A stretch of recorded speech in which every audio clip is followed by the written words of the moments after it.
สมัยก็เคยไปขึ้นซอนอ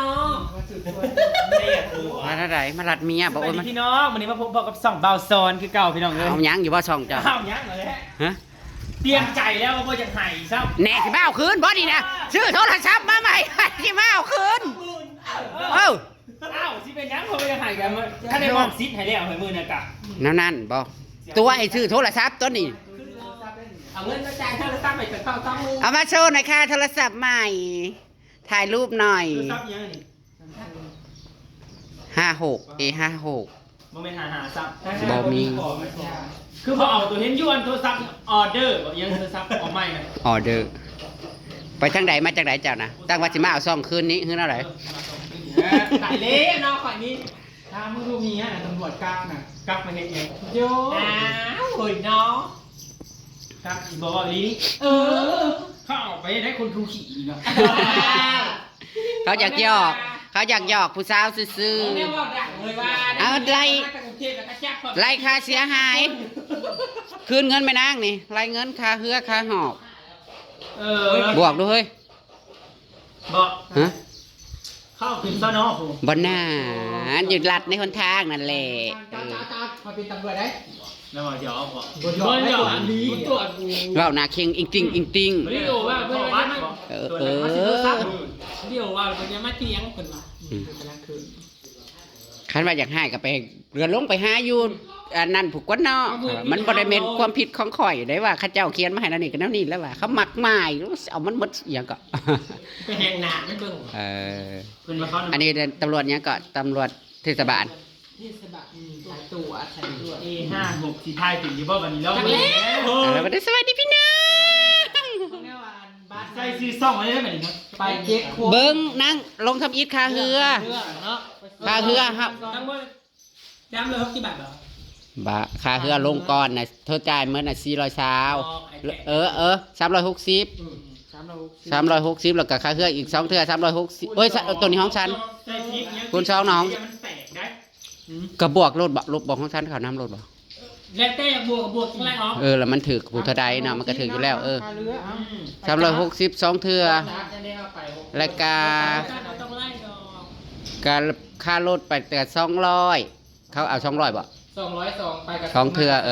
กับ400 400อ่ะ เอาเยังเพลง แล้วก็ยังอีก ถ้าเอา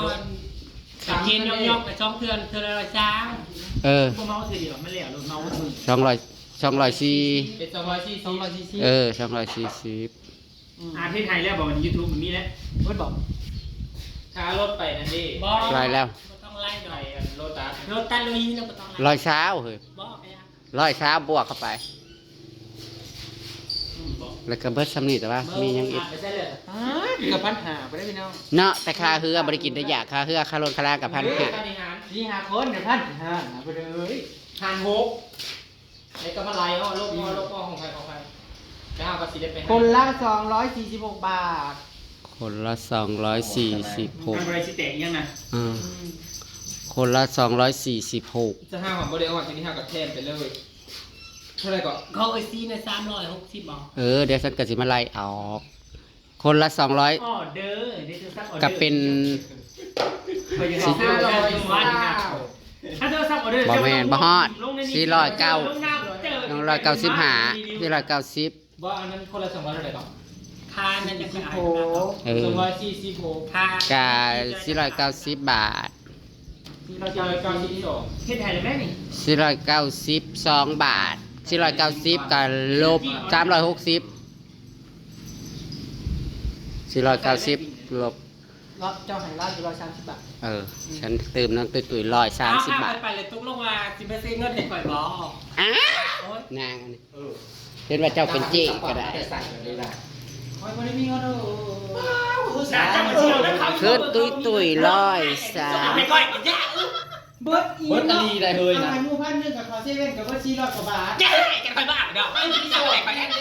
อันที่เจ้าไปคิดอันที่เจ้าไปทานไปทอดไปคอยเจ้าไปชื่อเนี่ย จะได้ให้กันค่อยบ้าเดี๋ยว อย่าห้ามมาทานเจ้า ซับมาใหม่พี่น้องรีวิว อ้าวฉันเติมเธอ ขอบคุณค่ะจะค่อยเอาไปเจ้าตัวละ จ้าบ้าเบิ้งซอยกันเด้อพี่น้องมาเบิ้งกันใหม่เด้อกาแล็กซี่ A56 ถูก 5G ถูก กิน ราคา โอ้ยลูกชายข่อยได้สอยไม้ได้เสือไม้ ถูก คนละใช้นั่นนะ ป้าจาก16,000ลงทุนไปไทยก็มีในเดือนละ2,800สมมติไป เอ้าว่าเขาได้เข้ามาอีกเลย ใครยังรู้ เจ้าก็ต้อง8เดือนเกือบปีนึงจะสิได้ถึง โพดโพเขาจะเอาเดือนละพัน ค่อยสิเอาเดือนละพัน เคยทอดตะไหนอะไรวะ 490 ที่เขาดีเงินหายว่าเท่าใด ทอน510 บาท แล้วมันสิได้บ่เงินเลยทุ่งนคร500นะเบิ่งก่อนจี้ใช้ยากนะสู้ เจ๊กับมันจ่ายหมดแล้วมีอัน ถ้าเจ๊ไปช้อปปิ้งเจ๊ไปช้อปปิ้งมาดีนะ โอ้ย เงินออกโทรศัพท์ โอ้ยมันบ่ได้เฮ้ยมันบ่ได้ย่อม ออกโทรศัพท์มาอยู่บ้านอยู่ซ่องผู้ชายมาเล่นสิบรีมูมากะไก่สิบรีตายไม่ทัน ก็สัมมาปีแล้วเนาะ ก็ดีเมื่ โอ้ยง่วงเขาเข้ามาอีกแล้ว เอาเงินให้มันบ่ออกคือมันนี่ โอ้ยเขาก็22เนาะแม่นแล้วของ ตา เพิ่ ม น ทุกคนว่า 22คือว่าแล้วเนาะของเฮาน่ะ23พุ่น ร้อยฉะนั้นก็ได้ครับ โอ้งามดีเนาะ โอ้ยเนาะเมนอันน่ะห้อยๆอยู่เนี่ย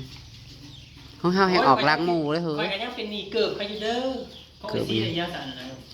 73 ชุ่มๆเพื่อนแล้ว อืมมันตกหล่นแล้วของเฮาน่ะบ่แล้วมันก็บ่คือพวก A55 เด้5556ได้ ไก่แค่กล่องต้องใส่ยันซุปยันหาบอกมันถ่ายด้วย เขาละอุ้ยได้เสือไหมแคบยิ่งติ้ง มันเบาน้ำ ลูกชายขอได้ มัน เสื น้ อ อยโพดเสือมันน่ะ กับมันน้อย เฮ็ดนะแม่ขัดเถอะ บอซ้อนให้เราจับเองกล้องนั่นให้เราจับถ่าย ยังยาน เอ๊ เถอะ ลองเบิ่งไม่เสียวมึงจับคลิป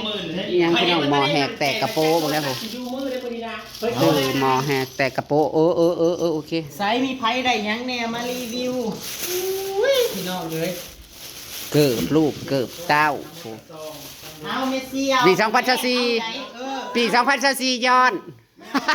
เพิ่นผู้ชื่อน่ะชื่อปี2024 แล้วก็ไปใส่กับเสือในพี่ใหม่ให้ นี่เป็นอีกคือไม่เล่า โมเมนต์ว่าเป็นซานตาฟู ไอ้แกมาจังได๋นั่นอยู่ในตลาดนั่น ไปละกาพี่น้องครับเบิดตันตลาดนัดอัน อัน นี้ นี้จนเขาจะไป เข็มมาล่า ไปในตลาดน่ะ เสียงนางตุยดังกว่าหมู่เสียงหัว อยู่ มันเป็นพ่ออันเจ็บเปรี้ยวจุดตี้ เออ เจ๊เปรี้ยวกับอัน แล้วมาบอกกับพวกแล้วน่ะ เออ เห็นอีบอแล้วกับ เห็นแล้วขายเสื้อผ้า เมาว่าสัน เข้าหรือมักติดตาม เออ เข้าน่ะแล้วมาตลอดไปจ้ะเนาะ อืมเราก็สิมาคูจันทน์นั่นแหละ แสดงว่าแล้วคนยังนี่ แม่นก็สิแถวคนเข้มมาลาด มันมักเล่าขนาดแล้วไทยคลิปเห็นว่าคือเราก็กลัวแล้วนะหนา อืม หัวนะกะ โอ้ยผมหนามากผมเห็นคือมันกระโดดกระดีอะผมหนา ยากไอ้ที่มึงบอกเฮ้ยผมหนามันผมหนา พ่ออันยายเปรี้ยวกับผัวเราอันเบาอ้วนอ่อนทัวพี่น้องเอ้ย คอยได้เอาคอยอ่ะ โอ้ยฉันเลียวมาแหละฉันตอนย่านไปฉันบ่เห็นเด้บัดย่างมาแหละซุมเธอซื้อเขาแล้วเอ้าอันคนดังตัวนี้จ้ะ คอย คลิปเราดังก็ได้ บ่อยากได้ค่ะ โอ้ยเม้นชิมูได้เป็นเมืองเอ้ยบัดนี้ แน่ๆเขาเศร้าผู้นี้ปีนะ 2,000นี่อยู่ให้มันเบิดเงินได้ เบิดเท่าไดเบิด2,000ของเฮาน่ะบ่ฮู้ว่าเบิดจักบาท เฮ้ยจ้างเลย งามอี เฮาก็ยังเป็นหนี่เนาะเฮาจังไรลบกันนะ คอยนี่เป็นนี่เจ้า 50,000นะ สอนเป็นพ่อกูว่าทหารทั้งค่ายอยู่นี่นู่นจนเงินเป้าเตะ เอาแตกบ่ฮีฟูบ่เห็นบ่าวทหารนั่นแหละฮีฟู หรือเห็นกูว่าตำรวจเลยที่เขาเพื่อไว้ นี่ดิ มันแท็กชิมบอก อืม เฮ้ยน้ำหนุนน้ำเจ้าก็มีอยู่น้ำหนุนน้ำ ค่ะ จะเป็นต้องใส่ จ้าได้มาแล้วพี่น้อง แต่บ่ฮู้ว่าเพิ่นสิถ่ายคลิปตอนใด เงินบอกเอาเงินไปบอก บ่เปิดปฐมฤกษ์มื้อใดไปรถเฮ้ย ไปทอดไปทอดไปทอดไปเอา เอาน้ำแต่ก็ไม่ต้องไปจีช้อนนะเขาจะบ่พอ มาได้510 บาทเฮ้ยตำหนักจิ๊บจิ๊บผมก็ให้กันไปจะเป็นเหล้าเท่าเงินเขาเป็นปึก เนาะแต่ค่าคือค่าโน่นนี่นั่นนี่กะมันอัน บ่ได้กินได้ยากแล้ว ส่วนมันนี่คนนี้บอกส่วนมันเกิดเขาเป็นเขายืนแต่บอกขาอันนี้นะกันบ่ได้ขึ้นเลยครับกันสิได้ส่วนมันแล้วขอบคุณค่ะก็ได้เรือเมื่อทำอยู่ให้2,000 อยู่เลยมื้อ2ปู่ นี่ก็แสดงว่าหมด1,000 เออ หมดอยู่1,000 1,000ปลายบ่ ไป2,000หา ตัวนะ ค่าคิดได้เดือนละ2,800ครับพวกฝ่ายกระตุ้มที่8เดือน ป่า ได้สิจุ๊บ 2,000หา ขั้น8เดือนยังมาจุ๊บละส่วนบ้านละเส้นให้เขาเลย นี่เด้นี่เหลือเงิน เราบ่ได้หลายชีวิต เออยังเด้อเธอน่ะยังสิเสียตื่มอยู่นี่ค่าอันนี้น่ะจักบาท 190 ข้ามไปอันขูดน่ะ 190 อัน บ้า บ้า 119 บาท เอาแม่นบ่ เบิ่งในบินนั่นบิน เบิ่งสักก่อนนะ ใช้ออกมา119 บาทขอจับเอานั่น เฮ้ยเอา เฮ้ย100นึงมันพออยู่ อันใด พอ 50,000น่ะจักบาท เราไม่ได้คุย 50 บาทนึง 9 บาท นี่มันเป็นตัวเสื้อเราขายตัวละ50 บาทมันจะได้3ตัว 50 บาท 50,000 เออ ไปโน่นหน่อยทอนบาทหนึง ไม่ต้องทอน ส่ง QR มาดาวกรุงเทพมันมีสดแล้ว บาทจักฉันเหมือนกันจักบาท ฉันมาไล่บ่ครับ เอามาเห็นอย่างนั้นนะมันควรให้มาค้างบอก มาไว้เฮ็ด เห็นมันเป็นตะแพงแล้วก็อ้าวตะอ้อเยอะเอามาทอดไข่จิน่ากิน130 อันนี้ เงินลายแบบที่มันลายแต่ก่อนสมุนใส่เงินลาย ชูเพิ่นมันได้หม้อแหกแต่กระ เฮ้ยเขาสิ เอาเฮ้ยครัวมาอีเด้ มาเข้าไปเบิ่งชุด เฮ้ยเขาสิแยกครัว เพื่อนแล้วเขาสิให้เขาก็ชื่อว่า ว่า ไว้ ไม่บ่ได้ว่าสิมาได้เบิ่งในสื่อหมอแล้วก็น้อยก็ได้แค่นี้ก็ น้อยก็เฮ็ด มันใหญ่เด็กว่า น้อยก็เฮ็ดหลายเทื่อบ่แม่นสิเฮ็ดเทื่อเดียวแขกมาแล้วก็เฮ็ดซ้ำนี่แขกมา2คน เอาได้ดีอันเนี้ย เออ ซื้ออันนี้ สิมาด่าซีในแขก สปอนเซอร์น้ำแข็งเบิดคืน บุญบ้านเขาที่26สนับให้สิเว้าอีหยัง บ่เอาใครก็ไปค่อยฮู้อยู่ไปแต่ ส่วนข่อยเด้อ ไปแต่แห่งบอกก่อนแหละแต่บุญบ้าน เพิ่ เพิ่ น น มาส่วนยังเกินกับส่วนละงามนี่ก็บุญบ้านนั่นบ้านนี่เฮาก็เลาะกิน คือจะว่าข่อยบ่ได้มีเงินเรียนไปเต็มกระเป๋าจะใครรักใส่ก็ยิ่งจะเอาลูก นับเบิ่งเงินให้ค่อยเด้อเขาเหลือเงินจักบาท เฮ้ยโตไปชูพอดีอ่ะเราคืออยู่แล้วหม้อ เอาไว้ในบัตรประชาชน มินิมอลมินิใจ มันเข้า อุ้ยอัน6 ล้านค่อยได้อยู่ในไส เข้าไว้ บ่6 ล้านบาทค่อยน่ะ เนี่ยจะซื้อเลยจะไป มา เอา ประมาณบ่ ให้กันพอดีด้วยถึงต้องเพื่อนให้กันพอดี นี่ ถึงต้อง นี่ว่าใจซื้อลอตเตอรี่ใบหนึงพี่น้องเอ้ยอยากได้เครื่องอิหยังอีกอย่าพี่น้องเอ้ยซื้อซ้ำนี่เพราะว่าหมด 2,000 ป้ายโอ้ยตายไม่ได้เจได้เลย ไม่ได้ใครชี้เรียกไว้ให้เป็นมันมองงามพอเราเอามาขี้ จะเว้าน่ะใดบ่ได้ขายค่อยขายให้ดองหมดนี่กินแต่หมูนี่ จะยังว่าเรื่องว่าเห็นแล้ว โอ้ยน้อยว่าสิมาด่ามูเบิดของนะ เขาจะราคาใช่ไหมล่ะ อีหยังลูกได้เสื้อไหมลูกก็ได้2ตัวบ่ยาเอาเกินไปหยุดได้ปอกคออีก ได้โมแหกแต่กระปุกลงเลยโทรศัพท์ก็ได้รู้ขึ้นไปแล้วนั่งมือสิได้พัวแล้วก็ดี อันนี้ของตุ้ยอะไรได้โทรศัพท์ได้มีซ่องแล้วก็สิได้ผัว เดี๋ยวเลยจะบอกดังแล้วเจ็ดไก่เท่านั้น อู้อยู่พุ่นน่ะกระดัง เพื่อนได้รู้ตั้ง800ถูก เอาเฮ้ยมันกัด กี่เดือนเนาะมันก็ลงไว้ เจ็ดไก่ธรรมดามันจะสมมติโอ้กูสิตายแล้วอีห่าซื้อโทรศัพท์ใหม่ สู้ผู้บ่าวน้อยกินบ่สู้ผู้บ่าวน้อยกินนะโพดโพบักโมบักแตงเออ ได้แต่ชอบแปะเท่านั้น ข้าวแล้ว ออกแล้ว โอ้ มันลุ่มเนี่ย เมื่อยเด้ มันมวยได้แต่กี่เลยมาเลยมาเจ็บก่อนสมุนนี่แต่สีน้ำมันสีแดงหน่อยขนาดนั้น แต่ว่าเบื้องนั้นเลทธนาคารมันนี่นะจะสูงอยู่ แต่มันหายไปคือให้น้อยตายแท้ โอ้ย30นะใครแต่ว่ากันวันละ28 มันลงรถ บอสอยู่ในนี่นะ30นี่นั่น นี่30ก็ให้30แต่ว่า บ่ได้ แต่ว่าไปไล่เบิ่งเงินอะไรจะเป็นสับแปะ มันข่าวกสิกรกสิกรครับพวกเขาไม่ได้ข่าวเลยนึกออกว่าเลย ถ้ามัน30นะมันจะได้อยู่7,000ไม่ได้7,000ไม่ได้แต่6,000